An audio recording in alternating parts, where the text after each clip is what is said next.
Journaling has so many different benefits, but I love what Christina had to say here about the impact of journaling on self-trust. Yeah, and I think one more powerful part of journaling that I would like to bring up, especially for the audience that's with this program, is it also starts creating internal trust. And that's a huge piece of being able to trust ourselves, trust our own decisions, because if we don't trust ourselves, we pick the wrong people to tell. Yeah. If we don't trust ourselves, we don't ever tell, or we always come from a disempowered place. Yeah. If we don't trust ourselves, people's reactions affect how we feel about ourselves. So it's also the beginning stepping stones of building that internal trust, which is absolutely necessary in sharing anything. And who do we pick to share with? And how do we trust that we know? Well, we're building this internal dialogue, this internal place of journaling that allows us to be like, okay, I'm starting to hear my own voice and I like what it's saying. So we both journal and are huge believers of journaling. So I think that there's also this element that journaling can be used as a really positive way to affirm things in your life that you want, to be conscious of the journey that you're going on, because you can read back through and you can see your healing and you can see where you came from, where you're at today.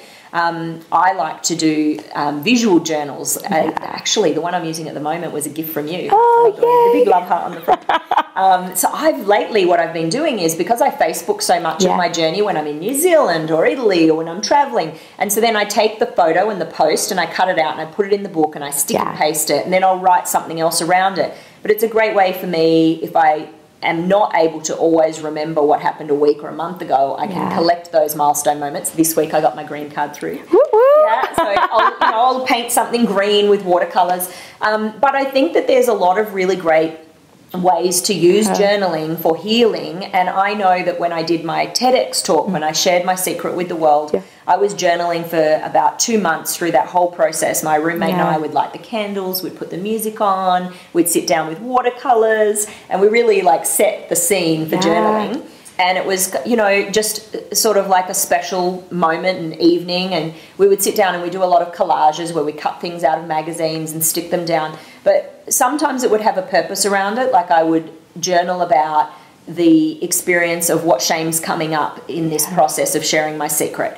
And other times I would journal about, doing the TEDx talk, like an actual event. So sometimes it was around feelings and emotions, what was being stirred up. Because that 3-month period around doing it, there's one thing to share it and you think it's all done, but then there's a lot of it stirs up emotion. So it was really wonderful. Now I can look back and see how far I've come and how proud I am and how differently I think to who I was back then. Yeah.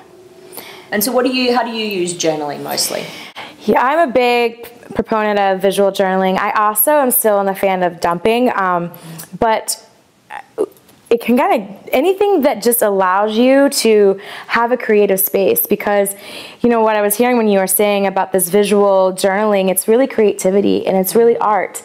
And I think that is one of the quickest ways, again, I shared this with you the other day, of bypassing the brain. Yeah. It gets you in this creative space and allows you to create. And when we're creating, it brings a lot of joy and a lot of happiness, and it allows us to have this vision of something different and new and creative that isn't always just so rigid and stuck and stagnant. Yep. So visual journaling is huge for me. I love it. And it's funny because when I started, I'm not somebody who's artistic. I never thought of myself as creative. And so it has been a real process. Like from the beginning, things were very almost like a kindergarten. You can look at my early stuff, and now I've become more adventurous, and it's definitely, doing it with another friend or a group of friends, for me, is what makes it also extra special. Yeah, so it's cathartic, it's healing. There's so many different things that have come out of it for me. So yeah, and when you were sharing that, what came up for me is how you said you don't consider yourself creative, and it was very elementary when you started. But what I loved about that, I don't know if you even realized, is that you didn't judge it. Yeah. And as though you didn't judge it, it kept becoming more creative and more expansive. Yeah. And I think it's a really crucial part for all of us to remember, no matter what phase it is, whether if it's our own label that we're putting on ourselves, our own creativity, is don't judge it. The dumping, don't judge it, because when we give it permission just to breathe and just to be, it expands. And it's the same view about ourselves. If we don't judge it, it gets room to breathe and expand.